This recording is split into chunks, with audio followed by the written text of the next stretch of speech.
ఆరోగ్యవంతమైన వాతావరణంలో తయారు చేయబడిన కమ్మని ఊరగాయలు, పొడులు, వడియాలు మరియు అప్పడాలు జంధ్యాల ఫుడ్స్. నమస్తే సుమన్ టీవీ. మన ప్రస్తుతం పిఠాపురం నియోజకవర్గం గోపులగినాడ దగ్గర ఉన్నాము. ఎలక్షన్స్ దగ్గర పడి కొలిది రోజుకో రకంగా రాజకీయాలు వేడెక్కుతున్నాయి. అయితే పిఠాపురం నియోజకవర్గం నుంచి పవన్ కళ్యాణ్ గారు పోటీ చేస్తున్న సంగతి అందరికీ తెలిసింది. అయితే రోజుకో రకంగా రాజకీయం కొత్త రంగు పులుముకుంటుంది. ఈరోజు అందరూ ఎవరో కూడా ఊహించిన విధంగా మహాసేన రాజేష్ పవన్ కళ్యాణ్ గారికి తమ మద్దతు ఉపసంహరించుకుంటున్నాము, పవన్ కళ్యాణ్ గారు ఓటమే లక్ష్యంగా మహాసేన రాజేష్ పవన్ కళ్యాణ్ గారికి మద్దతు ఉపసంహరించుకుంటున్నాము, తమ ఓటమి పవన్ కళ్యాణ్ గారు ఓటమే లక్ష్యంగా మహాసేన రాజేష్ పనిచేస్తారు. దళితులందరూ కూడా దానికి మద్దతు పలకాలి. పవన్ కళ్యాణ్ గారు పోటీ చేసే 21 నియోజకవర్గాల్లో జనసేనను ఓడించాలని చెప్పి ప్రకటన అయితే ప్రకటించారు. దీనిపై ఇక్కడ పిఠాపురానికి సంబంధించి దళిత నాయకులు ఉన్నారు. దళిత నాయకులు అడిగి మనం తెలుసుకునే ప్రయత్నం చేద్దాము. అసలు రాజేష్ గారు ప్రకటించిన ప్రకటన ఏ విధంగా ఉంది, వీళ్ళ స్పందన పవన్ కళ్యాణ్ గారికి మద్దతు ఉంటుందా లేదా అనేది ఒకసారి మనం అడిగి తెలుసుకునే ప్రయత్నం చేద్దాం. సార్ నమస్తే సార్, చెప్పండి. రాజేష్ గారు ప్రకటించిన సంగతి మీ అందరికీ తెలిసిందే, దానిపై మీరు ఏ విధంగా స్పందిస్తారు? రాజేష్ అనేవాడు వాడు ఎంత చూడండి, ఆడి మద్దతును ఉపసంహరించుకోవడానికి ఆడికైనా పార్టీ ఉందా, ఆడికైనా పదవి ఉందా? ఏ మద్దతు ప్రకటించుకోవడం దళితులందరూ ఆడి పక్కన ఉన్నారనుకుంటున్నారా?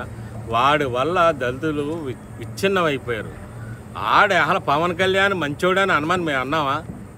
ఆడే చెప్పాడు ఈరోజు పవన్ కళ్యాణ్ గారిని ఓడించాలని మళ్ళీ ఆడే అంటున్నాడు.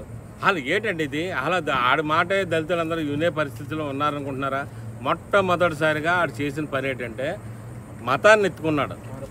మతాన్ని ఎత్తుకుని మత ప్రచారం పరంగా ఒక పేరు వచ్చింది. తర్వాత కులాన్ని ఎత్తుకున్నాడు. కులం కాకుండా ఇప్పుడు మూడోసారిగా రాజకీయాలు ఎంచుకున్నాడు. రాజకీయంలో ఈ నోటు దురద వల్ల వీడు మాట్లాడిన మాటలన్నీ కూడా పాత మాట్లాడిన మాటలన్నీ బయటికి తీసి దేవుళ్ళని తిట్టి అందరిని తిట్టడం వల్ల ఈ రోజు నన్ను పక్కన పెట్టడం జరిగింది. అది ఎవరు చేసుకున్న తప్పు? ఎవరు చేయలేదు. ఆడు చేసుకున్నది ఆడే అనుభవించుకుంటున్నాడు.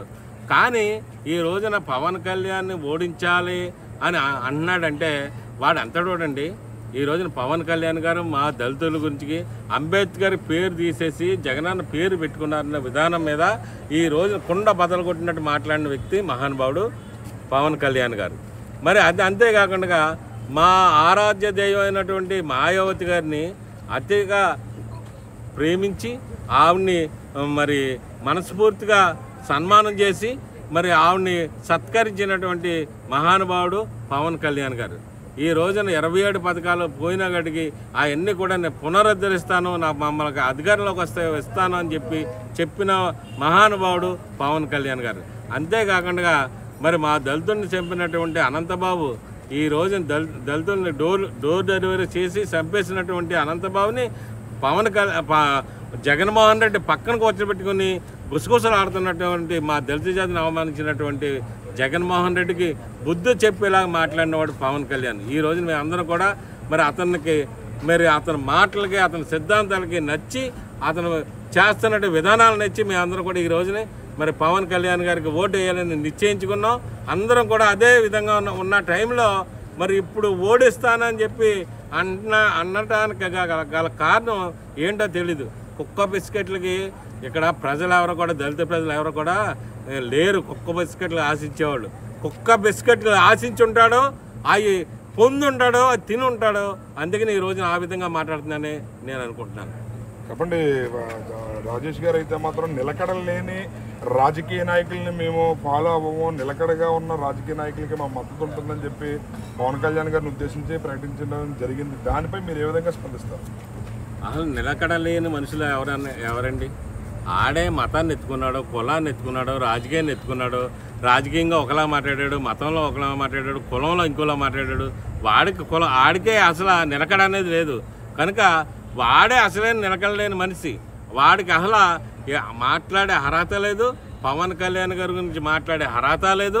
ఏ రాజకీయ నాయకుడికి మళ్ళీ లేనిపోయిన గొడవలు అక్కడ ఒక విధంగా చంద్రబాబు నాయుడు గారు చాలా మంచోడు అంటాడు, ఇక్కడేమో పవన్ కళ్యాణ్ గారిని ఓడించాలంటాడు. అంటే వీరిద్దరూ ఉన్న ఉమ్మడి యొక్క కలయికని గొడవ పెట్టే విధానం అవలంబిస్తున్నాడు.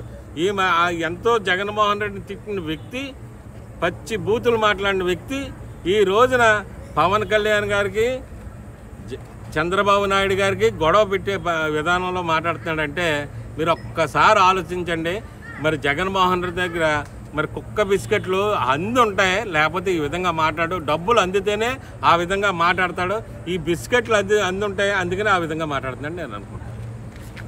ఫైనల్గా చెప్పండి, పిఠాపురం మీరు ప్రచారం చూస్తున్నారు, పిఠాపురంలో పవన్ కళ్యాణ్ గారు పోటీ చేస్తున్నారు. బయట ప్రజల స్పందన ఏ విధంగా ఉంది? ఎంత మెజారిటీతో గెలిచే అవకాశం ఉంది? ఈ రోజునండి వాళ్ళు వైసీపీ వాళ్ళు ఎంతో డబ్బు ఖర్చు పెట్టి ఎంతో వెచ్చించి నాయకులను కొని, లీడర్లు కొని, చిన్న చిన్న లీడర్లు కూడా కొనేసి మరి ఎంతో చేస్తున్నాడు. వాటికి ఈ రోజున ప్రజల్లో ఎటువంటి మార్పు లేదు. ప్రజలందరూ కూడా డిసైడ్ అయిపోయారు. పవన్ కళ్యాణ్ గారిని ఒకసారి చూడాలి, ఆయనకి పూర్తి మద్దతు ఇస్తాం. ఆయనకి నేను అనుకునేది ఏంటంటే 50,000 నుంచి 1,00,000 వరకు ఈ పిఠాపురం ప్రజల మెజార్టీ 1,00,000కి 50,000కి మధ్యలో వస్తుందని నేను అనుకుంటున్నాను. అది ఖచ్చితంగా జరుగుతుంది. ఎవరు ఎన్ని ఇచ్చినా, ఎవరు ఎన్ని చెప్పినా, ఎవరు ఏం చేసినా కాటికి ఈ పిఠాపురం ప్రజలు ఒక్కసారి మాట ఇచ్చారంటే ఆ మాట కట్టుబడి ఉండి ఆయన గెలిపిస్తారని, అఖండ మెజార్టీతో గెలిపిస్తారని నేను నమ్ముతున్నాను. రైట్, చూసారు కదా ఈయన స్పందన. పవన్ కళ్యాణ్ గారికి దళితుల సంపూర్ణ మద్దతు ఉంటుంది. పవన్ కళ్యాణ్ గారిని పిఠాపురంలో గెలిపించుకోవడం ఖచ్చితంగా ఉంటుంది. గిట్టి పరిస్థితుల్లోనే 50 నుంచి 1,00,000 వరకు మెజారిటీతో పవన్ కళ్యాణ్ గారిని గెలిపించుకునే అవకాశాలు ఉన్నాయని చెప్పి తమ నిర్ణయాన్ని ప్రకటిస్తున్నారు. దళిత నాయకులు ఎవరైతే ఉన్నారో వాళ్ళు పిఠాపురంలో పవన్ కళ్యాణ్ గారికి గెలుపు చాలా సునాయాసనంగా ఉంటుంది. అదేవిధంగా రాష్ట్ర వ్యాప్తంగా కూడా దళితుల మద్దతు ఖచ్చితంగా జనసేన కూటమికి ఉంటుందని చెప్పి తెలియజేస్తున్నారు. కెమెరామెన్ వెంకటేష్తో శ్రీనివాస్, సుమన్ టీవీ.